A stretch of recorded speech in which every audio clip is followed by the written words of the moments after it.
I want to tell you about the future of money. Let's start with a story about this culture that lived in Micronesia in the early 1900s called the Yap. Now, I want to tell you about the Yap because their form of money is really interesting. They use these limestone discs called rye stones. Now, the Yap don't actually move these rye stones around or exchange them the way that we do with our coins because rye stones can get to be pretty massive. The largest is about 4 tons and 12 feet across. So the Yap just kind of keep track of who owns what part of what stone. Now, there's a story about these sailors that were transporting a stone across the ocean when they ran into some trouble and the stone actually fell in. Now, the sailors got back to the main island and they told everyone what had happened.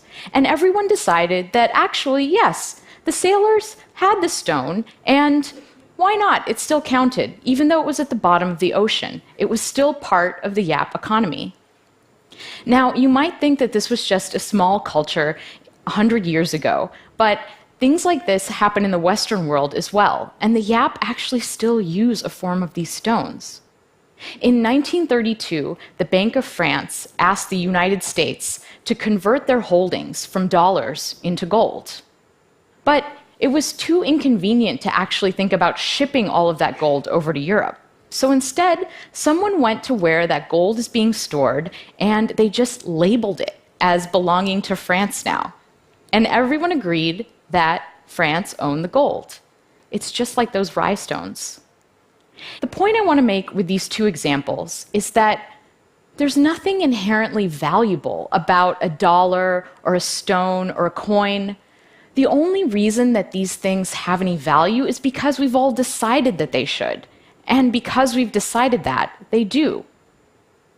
Money is about the exchanges and the transactions that we have with each other.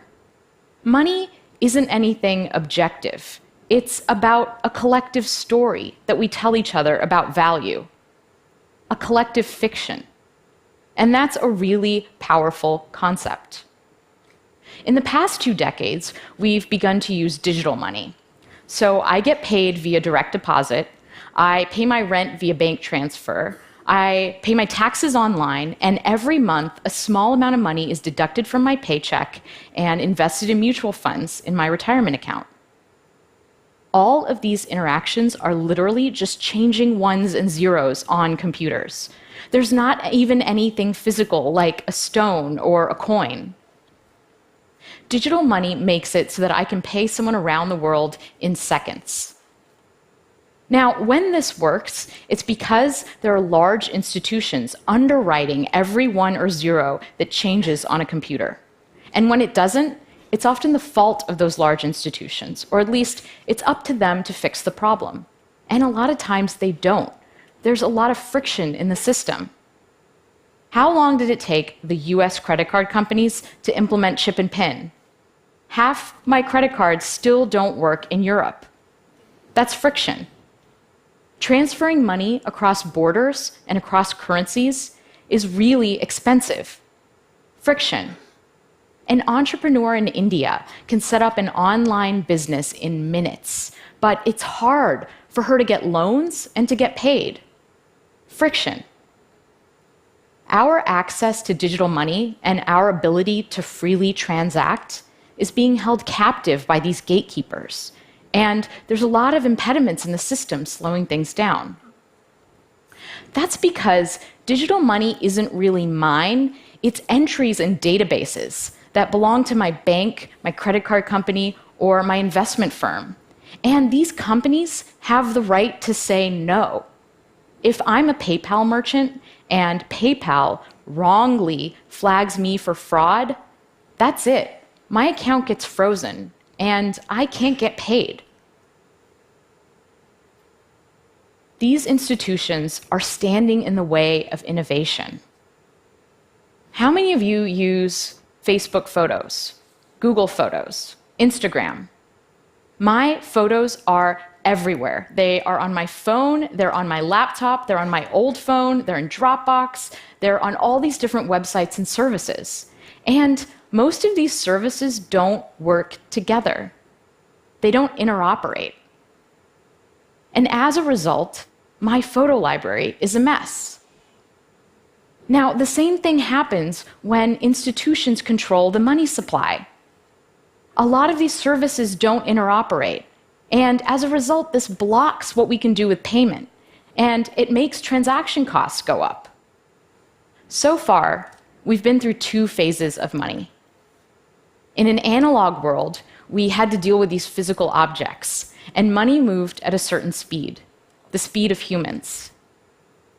In a digital world, money can reach much farther and is much faster, but we're at the mercy of these gatekeeper institutions. Money only moves at the speed of banks. We're about to enter a new phase of money. The future of money is programmable. When we combine software and currency, money becomes more than just a static unit of value, and we don't have to rely on institutions for security.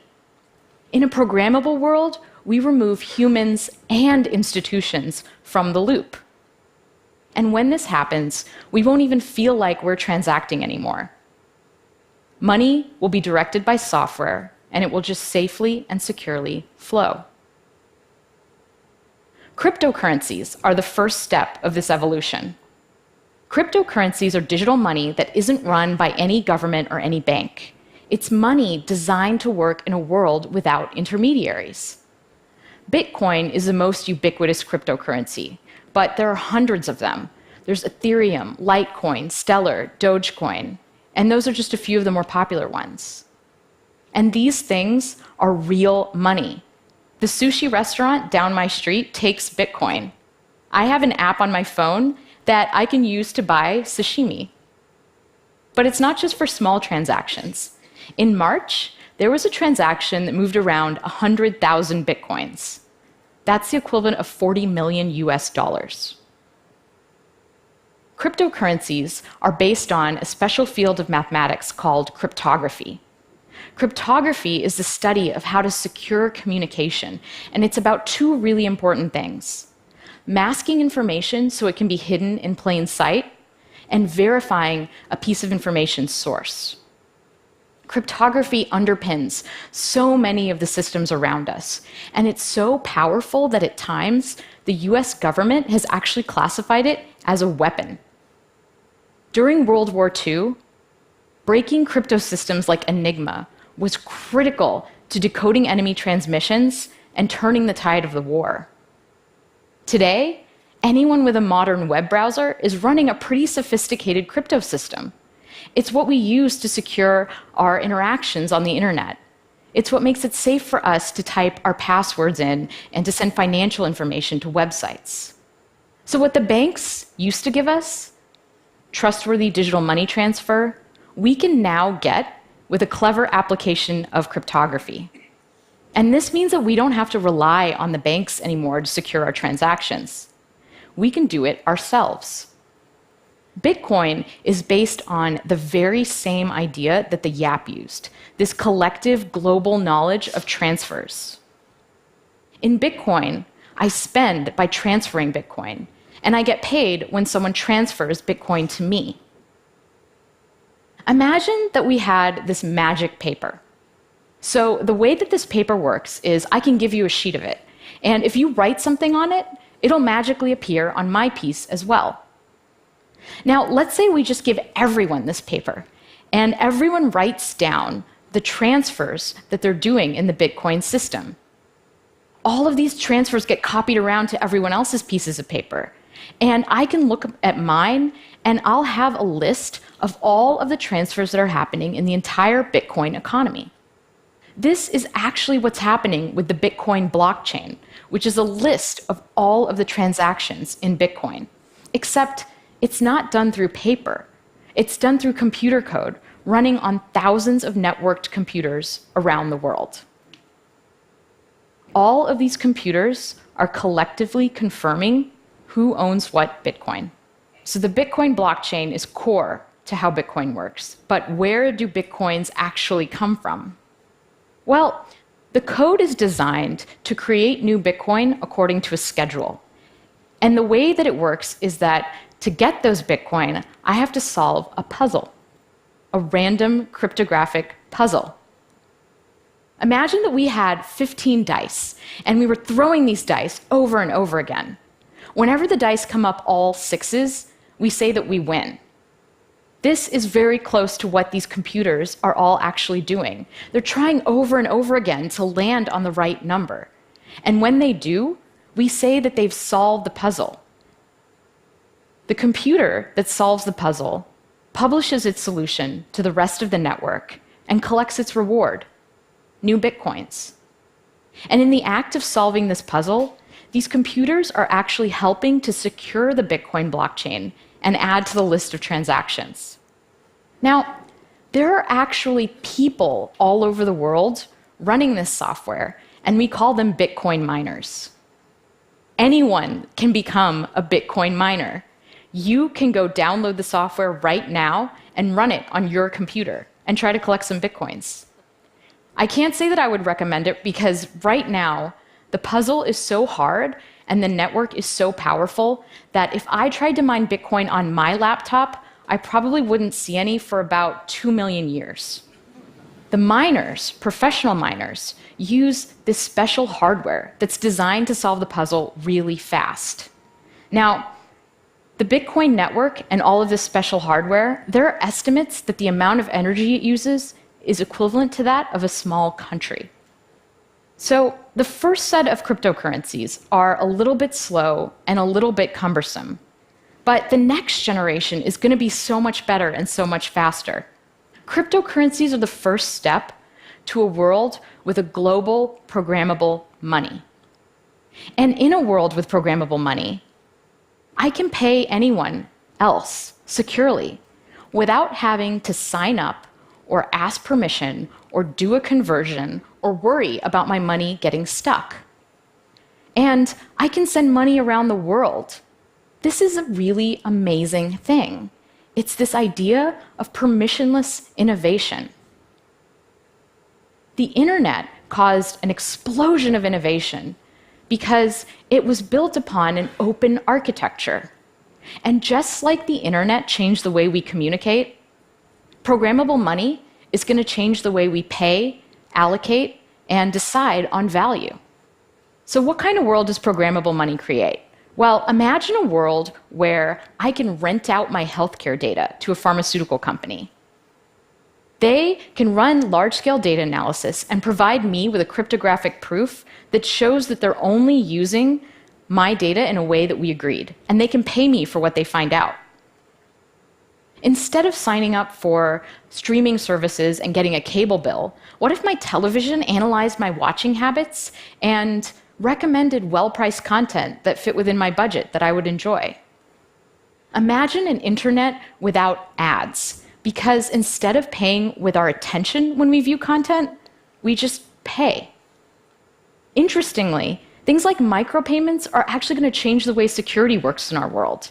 Because once we're better able to allocate value, people will use their money and their energies for more constructive things. If it cost a fraction of a cent to send an email, would we still have spam? We're not at this world yet, but it's coming. Right now, it's like we're in a world that is seeing the first automobile. The first cryptocurrency, like the first car, is slow and hard to understand and hard to use. Digital money, like the horse and carriage, works pretty well, and the whole world economy is built on it. If you were the first person on your block to get a car with an internal combustion engine, your neighbors would probably think you were crazy. Why would you want this large, clunky machine that breaks down all the time, that lights on fire, and is still slower than a horse? But we all know how that story turns out. We're entering a new era of programmable money, and it's very exciting, but it's also a little bit scary. Cryptocurrencies can be used for legal transactions, just like cash is used for crime in the world today. When all of our transactions are online, what does that mean for surveillance? Who can see what we do? Who's advantaged in this new world and who isn't?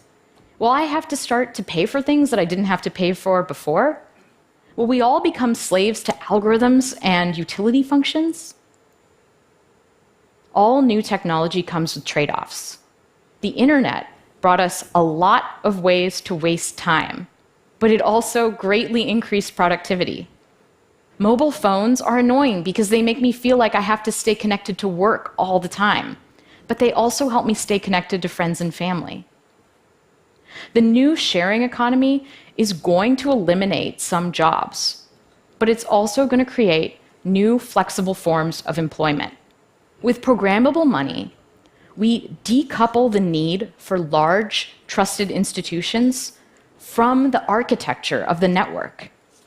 And this pushes innovation in money out to the edges where it belongs.